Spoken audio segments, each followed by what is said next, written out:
Okay, so you sent over something really interesting this week. It's this story about two photos. Yeah, two versions of the same dinner photo, actually. Exactly. And when you look at them side by side, well, someone pretty significant has just gone from the first one. And that someone is Chee Meng, which is, kind of the whole point. Right, because at the time the first photo came out, this was August 2023. He wasn't just anyone. He was the MP for Jiaolin and the Secretary General of the NTUC, the National Trades Union Congress. A huge role. Plus, he's on the PAP's Central Executive Committee, so a very senior figure. And the photo, the full one that's now circulating, shows him at dinner with Su Haijin. The same Su Haijin who got convicted later in that massive money laundering case. Precisely. The cropped photo, the one missing Chee Meng, was published months before Su Haijin was sentenced and deported. So that's the core mystery you flagged, isn't it? And what we're diving into. Yeah, why was Chee Meng, this prominent political leader, apparently, edited out of that initial photo? Especially given who he was dining with, someone who turned out to be involved in this major criminal operation. It really makes you think about, transparency, media choices, all of that. It definitely does. I mean, think about the NTUC role. That's a powerful position. Represents a lot of workers, close government ties. So him being at a dinner with someone like Su Haijin, that's interesting in itself. And then his absence from the first public picture of that dinner, that just adds another layer, raises questions. So let's track how this all came out. The full photo, the one with Chee Meng, it's been doing the rounds online recently, getting a lot of attention. Right. I've seen it shared quite a bit. And you compare it to the one Zaobao published back in August 23. And the difference is just stark. Totally. The earlier one shows Su Haijin, some other people, but Chee Meng just not there. But it's clearly the same dinner, right? Yeah. The background, clothes, the whole setting, it all matches up. Identical. Yeah. It seems Kirsten Han, the journalist and activist, was the one who really highlighted this in early May. She put them side by side, made the omission really obvious. Which brings up a point Han herself raised, I think. Yeah, which was? Well, given that Su Haijin was arrested right around when that cropped photo came out, Okay. wouldn't having a top political figure like Chee Meng in a photo with him have been, newsworthy?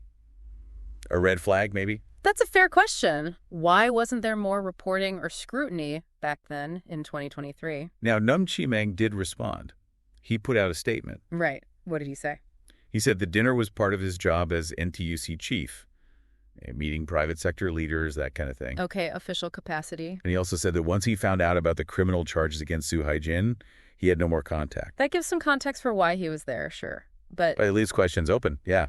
Like, when exactly was this dinner? That's still a bit fuzzy. And maybe more importantly, why wasn't this connection mentioned back in 2023 when the first photo ran? Why leave him out? Yeah, the omission is the sticking point.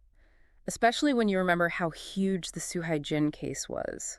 Oh, absolutely massive. Yeah. That anti-money laundering operation. What was it? Over $3 billion seized. Unprecedented for Singapore. Yeah. 10 people caught up in it. Su Haijin got 14 months, then deported. It was a big deal. Raised questions about Singapore's financial system, its reputation. Definitely not minor. And that full photo, it sort of paints a picture of Su Haijin's network, doesn't it? It does. Besides Chee Meng, you've got former Minister Lim Swee Say in there. Right. And Oi Hung Leong, the tycoon. Sam Goy, the Popia King. No. And Wee Yi Chow from UOB Kay Han. Wow. So Su Haijin was clearly moving in some pretty influential circles. Seems that way. Which loops us back to Lian Zaobao and that cropped photo. If they had the full picture, and it really looks like they must have. Given everything else matches. Why publish the cropped version? Was it just like an accident? Someone picked the wrong file? Or was it a deliberate editorial choice? And if it was deliberate, you have to ask why.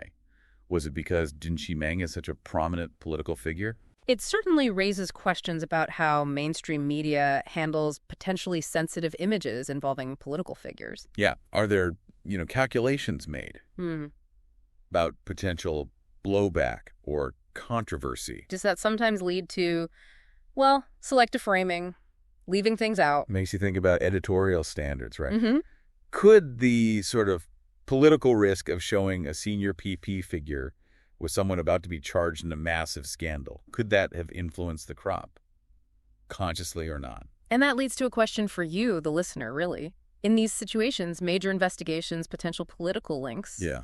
How proactive should the media be? Should Chee Meng's presence at that dinner have been reported back in August 2023? Was it relevant then? Or maybe the cropping was just standard practice. Maybe it meant nothing. It's hard to know for sure without an explanation from the publication itself. So wrapping up this deep dive, it's quite a case study, this tale of two photos, how information gets framed. And the questions that pop up when key details seem to be missing. That central question, the why behind the crop, it's still hanging there, isn't it? It really is. Oversight, editorial caution, something else. It sparks a lot of debate about transparency. And maybe a final thought to leave you with. Okay. When you look at the scale of that money laundering bust and you see the list of senior people at that dinner, The access Haijin seem to have. what does this whole episode suggest, perhaps, about access and influence within Singapore's elite circles? Business, politics. And what responsibility do media outlets have to report on those connections, even when they involve prominent figures or sensitive topics? Yeah. How do you balance reporting the facts with potential sensitivities? Definitely something to chew on.